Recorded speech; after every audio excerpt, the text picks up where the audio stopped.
संदीप जी नमस्कार, शुक्रिया साथ जुड़ने के लिए। और जिस तरह की बढ़त हमने यहाँ पर सोयाबीन में आते हुए देखी है, बाजार शायद एक ही चीज यहाँ पर देख रहा है कि चाइना इस बार यूएस से खरीदेगा, सिर्फ इसी सीजन में नहीं अगले सीजन में भी लेगा, और उसका एक इम्पैक्ट हमने यहाँ पर प्राइसेस में आता हुआ देखा है। अंतर्राष्ट्रीय बाजारों में जिस तरह से सोया तेल की तेजी है, कैसे देखते हैं आप उसे? और उसके सामने जिस तरह से हमने सनफ्लावर ऑयल, पाम ऑयल में गिरावट आते हुए देखी है, कुछ मुनाफा वसूली, उसे भी कैसे रीड कर रहे हैं? मनीषा जी, पहली बात तो देखिए, इंडिया में जो माहौल था, ग्लूमी माहौल था कि इंडिया को एक निगलेक्टेड महसूस हो रहा था वर्ल्ड स्टेज पे। तो पिछले 2-3 हफ्ते के इवेंट्स, जो ईयू की डील हो गई, यूएस की डील हो गई, फ्रांस के प्रेसिडेंट कल यहाँ मुंबई आ गए, सुबह सुबह मरीन ड्राइव पे कल जॉगिंग कर रहे थे हमारे साथ में। तो रात को 2 बजे वो होटल पहुंचे और सुबह 6:30 बजे जॉगिंग के लिए आ गए थे। तो मेरा कहने का मतलब है, इंडिया में अब एक्शन वापस शुरू हो गया है। मोदी जी वापस वर्ल्ड फ्रंट पे और एक्टिव हो रहे हैं। G7 की मीटिंग में भी फ्रांस जाने वाले हैं। रूपी डॉलर भी थोड़ा स्टेडी हो रहा है। अब जहां तक ऑयल का सवाल है, ऑयल का देखिए, वेज ऑयल में तो सोयाबीन ऑयल हम देख रहे हैं, जब से यूएस ने अपना वो 45Z का अनाउंसमेंट किया है कि भाई मार्च के हम फर्स्ट वीक में उसका इम्प्लीमेंटेशन करेंगे। तो जब से मार्केट में एक्शन आ गया है सोयाबीन ऑयल में शिकागो में, तो 48-49 सेंट जो शिकागो चला गया था, वो 58 सेंट आ गया है। तो सोयाबीन ऑयल अमेरिका का तो बहुत अच्छा बढ़ गया है, पर लेकिन अमेरिका का इतना बढ़ने से वहाँ ब्राजील अर्जेंटीना में जो प्रीमियम होते थे वो नेगेटिव बढ़ गए हैं। तो नियर बाय में 500 माइनस हो गया, आगे में 900 माइनस हो गया है। फिर भी ओवरऑल मिला के आप देखने जाए तो सोयाबीन ऑयल अभी फरवरी का यहाँ 1240 है, मार्च का $1230 है, अप्रैल का $1190 है, और मई जून जुलाई का $1165 है। तो ये सोयाबीन ऑयल अभी इस जगह पे खड़ा है, एंड प्राइसेस एक बैंड में है अभी। एंड पाम ऑयल डेफिनेटली सस्ता है नियर बाय में। पाम ऑयल का लेवल $1135 का है मार्च का, जो सोयाबीन ऑयल का $1230 का है। तो अभी पाम ज्यादा कॉम्पिटिटिव है। इंडिया भी पाम कंटिन्यूस खरीद रहा है। जनवरी में इंडिया का शिपमेंट करीबन 8 लाख टन का है, फरवरी में भी 8.5 लाख टन का होने वाला है, मार्च में भी वही 8 का करीबन होगा। सो इंडिया ने अपना पाम का बाइंग स्टेप अप कर दिया है। एंड जहां तक सनफ्लावर ऑयल है, सनफ्लावर 1410 से 20 के बीच में खड़ा है। वो एक तरह से फ्रोजन डेजर्ट हो गया है। वैसे भी वहां इतना फ्रीजिंग एटमॉस्फेयर है, रशिया यूक्रेन में अभी -25 -27 डिग्री टेम्परेचर है सेंट पीटर्सबर्ग में इस समय। वहां वेसल्स हमारे खड़े हैं, वो अनलोड नहीं हो पा रहे हैं, फ्रेश ऑयल लोड नहीं हो रहा है, पाइपलाइन से तेल नहीं जा पा रहा है, और आइस ब्रेकर्स भी काम नहीं कर रहे हैं, तो शिपमेंट्स डिले हो रहे हैं सनफ्लावर में। तो ये एक वहाँ यूनिक सिचुएशन है। ऊपर से रशिया का ड्रोन कभी यूक्रेन के पोर्ट पे आता है, कभी यूक्रेन का ड्रोन रशिया के पोर्ट पे आता है। लास्ट वीकेंड में तमाम पोर्ट रशिया में गिरे थे ड्रोन, उसके पहले ओडिशा पोर्ट पे रशिया ने करे थे यूक्रेन में ड्रोन्स की। तो ये वॉर सिचुएशन में भी कम से कम एक फ्लो बना हुआ है। वो भी चाहते हैं जो तेल बना है, जो प्रोडक्शन हुआ है, किसान ने जो सीड बनाया उसको तेल निकले और डेस्टिनेशन पे पहुंचे। और हम भी चाहते हैं इंडिया में कि हमारे कंज्यूमर के लिए सनफ्लावर ऑयल क्रूड हमको मिले। तो वो दोनों बिजनेस कम्युनिटी दोनों साइड पे पूरी मेहनत कर रही है, पूरी रिस्क ले रही है और सप्लाई चेन को बना के रखने के लिए। सो ओवरऑल माहौल वेज ऑयल का कंफर्टेबल है मनीषा जी। एंड हमें मतलब इम्पोर्ट सपोर्ट पे इनफ आ रहा है। ओके। एंड जो ये थोड़ी सी डिस्पैरिटी है, बिकॉज यूजली हम देखते हैं कि सन यहाँ पर प्रीमियम पे होता है, सन में भी गिरावट देखने को मिली है। दी ओनली थिंग जो तेजी में चल रही है वो सोयाबीन है। कैसे आप उसे देखते हैं, और आपको लगता है ये ट्रेंड आगे जारी रह सकता है, और सोया में किस तरह की बढ़त और यहाँ पर देखने को मिल सकती है, या आपको लगता है फैक्टर्ड इन है सब? देखिए, ये सोयाबीन का जो सोया ऑयल का रेट है ना मनीषा जी, और सोयाबीन का कॉम्प्लेक्स है ना, वो अपने आप में एक आइलैंड बन चुका है अभी। यूएस में अभी फील गुड हो रहा है कि भाई चाइना अमेरिका का सोयाबीन ऑयल खरीदेगा। दूसरा फील गुड हो रहा है कि भाई यूएस इंडिया टीटी के अंदर में कुछ कोटा लग के इंडिया सोयाबीन ऑयल इम्पोर्ट करेगा वो ड्यूटी पे।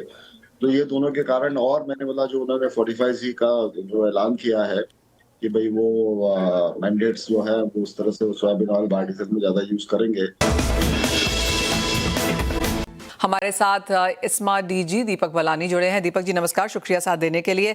सबसे पहले इस्मा का जो फिगर है यहाँ पर शुगर प्रोडक्शन को लेकर, वो क्या है, और वहाँ पर क्या कोई फेरबदल एटलीस्ट एट ऑल किया गया है? नमस्कार Manisha ji, thank you very much for having me in your show. बिल्कुल, अभी जो 15 फरवरी का जो डेटा हमारे पास आया है, तो वो लगभग 225 लाख टन का लगभग हमने चीनी बना लिया है। और जो कि लास्ट ईयर से इस वक्त, जो लास्ट ईयर लगभग यही फिगर 197 के आसपास थी। तो डेफिनेटली लास्ट ईयर से तो काफी अच्छा है।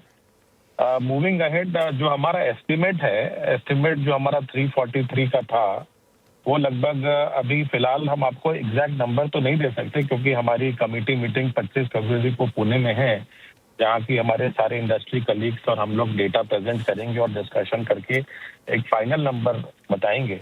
बट एक इंडिकेशन मैं आपको ये दे सकता हूँ कि जो हमारा नंबर 343 था वो अब लगभग कुछ कम होता हुआ दिख रहा है, क्योंकि जिस तरह की यील्ड हमने एक्सपेक्ट की थी महाराष्ट्र और कर्नाटका में, वो कहीं ना कहीं वो यील्ड कम होती दिख रही है। और एक और जो वेस्टर्न यूपी में भी यील्ड की एक समस्या आ रही है, तो कुछ इस फैक्टर से कुछ कम होता हुआ दिख रहा है। बट उसमें कोई कंसर्न की बात नहीं है, क्योंकि हमारे पास जो शुगर बैलेंस शीट है अभी भी काफी रोबस्ट है।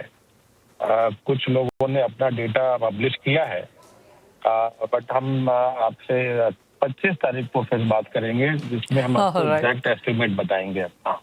ओके दीपक जी, दूसरा सवाल यहाँ पर एक्सपोर्ट्स को लेकर है, चीनी के एक्सपोर्ट्स को, और अच्छा खासा नंबर है, लेकिन जिस तरह की खबरें हैं कि मुश्किल से सिर्फ 4 लाख टन ही एज ऑफ नाउ कॉन्ट्रैक्ट हुआ है, एक्सपोर्ट उससे भी कम हुआ है। अंतर्राष्ट्रीय बाजारों में लगातार चीनी के प्राइसेस नीचे हैं, 14 सेंट के भी नीचे फिसलते हुए नजर आए हैं। बिल्कुल, इंटरनेशनल मार्केट में आपने सही बोला, बिल्कुल पैरिटी इस वक्त नहीं है। और क्योंकि वर्ल्ड मार्केट में चीनी जितनी रिक्वायरमेंट है उससे ज्यादा है, और सरप्लस होने की वजह से जो इंटरनेशनल मार्केट है वो बिल्कुल सबड्यूड है। और इसलिए अब लगभग सिर्फ 4 लाख टन, उसमें भी लगभग 2 लाख टन ही फिजिकल हुआ है और 2 लाख टन के कॉन्ट्रैक्ट हुए हैं। तो अभी तो ये सिचुएशन कुछ बहुत पॉजिटिव नहीं दिख रही है। हमारा लगभग अनुमान ये है कि पूरे सीजन में 30 सितंबर तक लगभग 8 से 9 लाख टन ही एक्सपोर्ट हो पाएगा। तो 15 लाख टन का जो सरकार ने कोटा दिया था नवंबर में, मुझे नहीं लगता कि वो पूरा हो पाएगा। और अब सरकार ने एक 5 टन का और भी दे दिया है, जिसको विलिंग मिल्स को, तो इससे भी थोड़ा इंटरनेशनल मार्केट जो है थोड़ा और नीचे आया है। मैं मानूंगा कि बहुत सिग्निफिकेंट नहीं है, क्योंकि मुझे नहीं लगता कि कई लोग इसमें आगे आएंगे, क्योंकि इसमें ये भी एक प्रावधान है कि 30 जून तक एक्सपोर्ट करना ही है, नहीं करेंगे तो शायद कुछ इसमें पेनल्टी भी है जी। तो इससे कोई बहुत बड़ा सिग्निफिकेंट चेंज नहीं आएगा, बट एटलीस्ट इसने इंटरनेशनल मार्केट को और थोड़ा नीचे कर दिया है, तो पैरिटी और नीचे चली गई है। एब्सोल्युटली। दीपक जी, एक और चीज़ है, बाजार थोड़ा सा डेस्परेट होता हुआ नजर आ रहा है कि यहाँ पर हमने एमएसपी पे कोई चेंज आता हुआ नहीं देखा।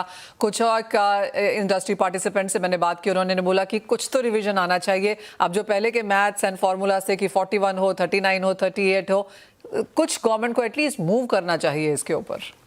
बिल्कुल, आपने बिल्कुल सही बोला। देखिए, एक अच्छा मोमेंटम आया हुआ था। देखिए, एमएसपी एक प्रिंसिपल स्ट्रक्चर्ड अगर देखा जाए तो ये बहुत ही इंडस्ट्री के लिए जरूरी है।